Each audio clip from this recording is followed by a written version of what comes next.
Hello and welcome to another phone call catch-up with the Gaffer. How are you doing this morning? Yeah, very well, thanks, Luke. Yeah, all good. Of course, yesterday was our 1 year anniversary of our Wembley triumph. Just looking back, I mean, what an achievement and what a day that was. Yeah, it was. It was great, wasn't it? And it was nice getting some messages yesterday, little reminders of the occasion. So, yeah, a real good achievement, and I think one that obviously we weren't able to replicate this year with a Wembley victory, but certainly one I think that gave us a foundation for the successes that we managed to achieve this season. And then, of course, looking ahead though, it's so far we've had 6 friendlies confirmed against Hyde, Mossley, Alvechurch, Radcliffe, Scunthorpe and Ashton. Yes, yeah, we've a few more to go yet. We've got a good schedule this year in terms of number of games, probably more than usual. We'll go for slightly later kick-off in the season, National League season, and obviously having a more established group of players to kick off the season straight away gives us an opportunity to get them straight into games rather than having to do a load of work with a big group of new players on the training ground. We'll be able to do that work in match realistic conditions because obviously more of the squad are returning than have been in previous years. Yeah, of course, obviously some familiar names that we've played in recent seasons as well, but should provide a good test for us, I'm sure. Definitely, yeah. We try and give ourselves a reasonably broad range of experiences. We want to have a good test, and we also want some games where we feel we can try out new things and work on maybe more of the physical aspect than the football aspect. So we've got a bit of that. We looked at the possibilities of getting a game at the Shea, but with the pitch renovations that have been planned, we were unable to do that, which is a shame because obviously that would afford us the opportunity to maybe play a slightly stronger opposition from a higher level, maybe a League One or a League Two team at home would be a possibility, but everyone knows why that isn't possible. So it isn't, and we make the best of it. But we've got a real good broad range, and there's one or two decent friendlies to be announced as well. Still, so yeah, we're quite looking forward to it, and it should give us the range of experiences and the range of opportunities to practice different things that we need during pre-season.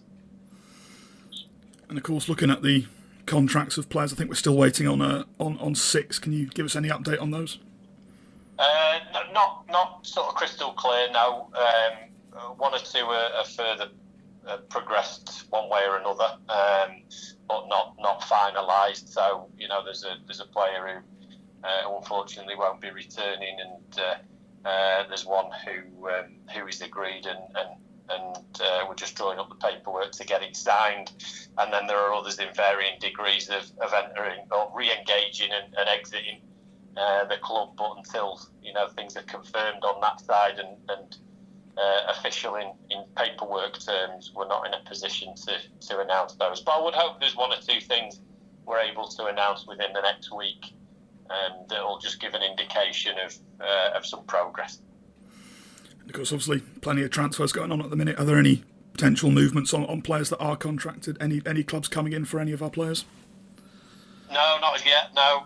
There's you see and you hear of rumours, but the reality is zero approaches in the way of formal offers. And yeah, until somebody does come forward with something, a concrete offer, there's nothing to report on that side. So we just carry on as normal, because if you get caught up in reading and believing all of the rumours that swirl about at this time of year, you'd be terrified we're going to lose all our players, and you'd believe that we're in for every Tom, Dick and Harry who's available elsewhere. So no, nothing to report, thankfully, and I'm hopeful that there isn't, because I genuinely believe, certainly the registered players we've got at the moment, I think they need time at the club. The evidence suggests that those who spend more than a season with us, who were sort of under 25, tend to leave and go higher. We've got a rich history of players who've had, Millie Ali probably bucks the trend a little in that he spent 18 months at the club, but still more than one season. We've got other players, the shape of Jesse Deborah, Tom Bradbury, obviously J-Ben came through the academy, but Jack Senior. The list goes on almost, ad infinitum, which demonstrates the value of getting 2 good seasons at least at the Shea, where the first season they establish themselves, they start to make a little bit of a name for themselves at the level, and then the second season they really start to perform. So there's a number of players who need that time really to kick on, and even players like Jamie Cook, who's been here already a couple of seasons. He's still very young, and arguably I would say he's a player who would hugely benefit now from racking up sort of 40 games plus with us, and that would hopefully help us get promoted. But if not, then it would catapult him into a really good Football League opportunity after us. Yeah, and certainly in comparison to recent seasons, it seems like a lot less of a rebuild. Yeah, and this was the plan, wasn't it? I mean, again, when we're talking about these things 18 months and 2 years ago, looking to try and secure people on longer term deals and the benefits that will bring, it kind of, it's a bit meaningless at the time because we're not enjoying the fruits of it. But now we are starting to see the fruits of that long term planning. So, if we had to start a league season today, we'd have a really competitive starting 11 and a reasonable subs bench to go out and attack any team in the National League. So we've put ourselves in that position. That's through long-term planning. It's through the stability and the consistency of approach that the chairman brings, and it's the licence that he's given us to start to look further into the future. So that will now continue, so that over the next few seasons at least, we shouldn't find ourselves in a position where we've got 6 or 7 registered players in the summer and we've got an almost complete rebuild. Now, what we always will face is the threat of our better players being subject to offers, and the threat of players who are out of contract having significant offers to move up, and that's always going to be the case if we can now build on the good work that's been done in securing players over the longer term at an earlier age by just being a little bit more decisive and proactive in making sure that we lock down some of the players who were due to come out of contract a little bit earlier. Then that'll give us an even better chance of competing for top 3 positions in the division, which I think we should be aspiring to do. But to do that, we've got to do work on the training ground. We've got to do work in terms of our recruitment, but we've also got to make sure that we nail those players down, and that's something that the club outside of the football department can maybe focus on trying to improve. And I know we are doing. I'm forever in conversation with people about how we manage to achieve that, and as a club, I think we will do. And of course, when we spoke last, you said conversations had started with potential new players. Where are we in regards to those? Yeah, good. Yeah, a couple of offers have gone out already. One has been agreed, and paperwork is being drawn up for signatures. That should happen over the next 24 hours, I hope. A second offer that went out, I've got a phone call with the agent today, but I believe that the news is largely positive, and there might be one or two points on the contract that need a little bit of further discussion, but I'm hoping that they won't be anything major. Me and Andy Cooper have sat down with any number of lads to talk about the possibility of us working together and them coming to Halifax town. So, yeah, we're very active on that, and it's very possible that we could be at the point of having 90% of the squad in place by the beginning of pre-season, which would be, phenomenal progress. We've seen in the past, I always quote Barnett in these situations where, you tend to find they get the business done early. They start pre-season with a very strong squad. They get a lot of work into that squad over the course of pre-season, and they start the season well. It's no coincidence, and that's what we need to be looking to do. So, over the course of the new season, we believe we can start the league season stronger because we've got a better established core of players.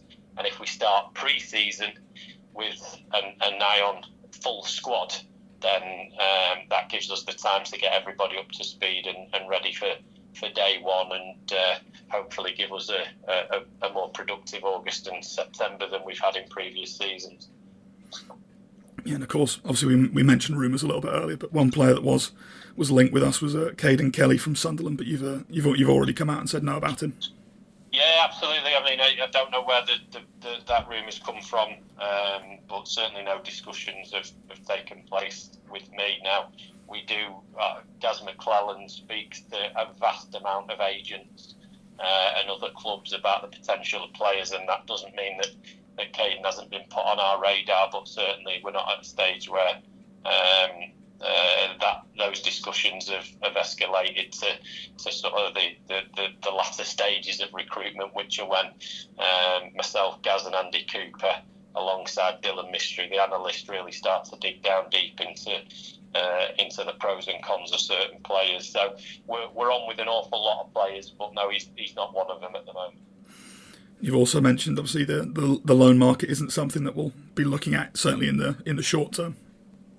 No, I mean, last season was a real good example. The season before, we took 2 loans. They were Max Wright and they were Adam Senior. Oh, no, 3, tell a lie. We got Fidel as well from Liverpool. But I think that demonstrates the benefit of the loan market if we work it right. You know, we needed players in to really help with crucial areas of the pitch because of injuries and a shortage of players in those areas.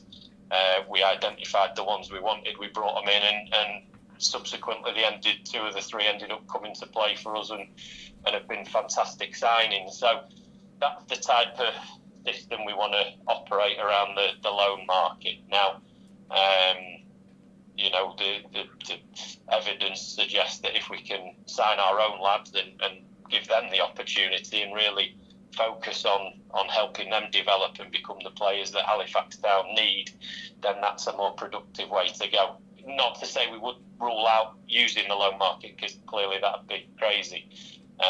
If an injury crisis strikes, or we're really suffering performance-wise in a certain area and we need to add players, then of course we will do that. But I think, you know, a badge of honour for the staff, I think, for the squad, and I think something the fans should be proud of is the fact that we used the lowest number of players in the National League this season. They were all registered to Halifax Town. They were all Halifax Town players, and that's a pretty unique achievement in the National League. It's something that we should be really pleased with. So that's the ideal scenario. But yeah, I mean, over the course of the season, it's highly likely that we will dip into the loan market at some point. Of course, just over 5 weeks now left until pre-season. It's certainly coming around quickly. Yeah, it is. It doesn't stop for long, does it? And thankfully so, because, you know, speaking to a number of players and, you know, the staff as well, you get to the end of the season and clearly we're all staff, players, fans, you know, media team, yourselves, everyone around the club and around football is in need of the break.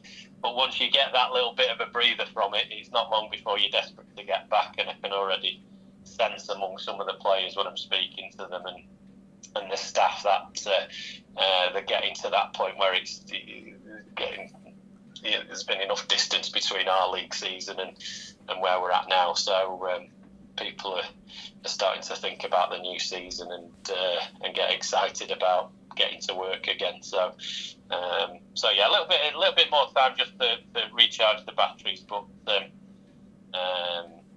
yeah, we're all looking forward to it. Thank you for your time, Gaffer.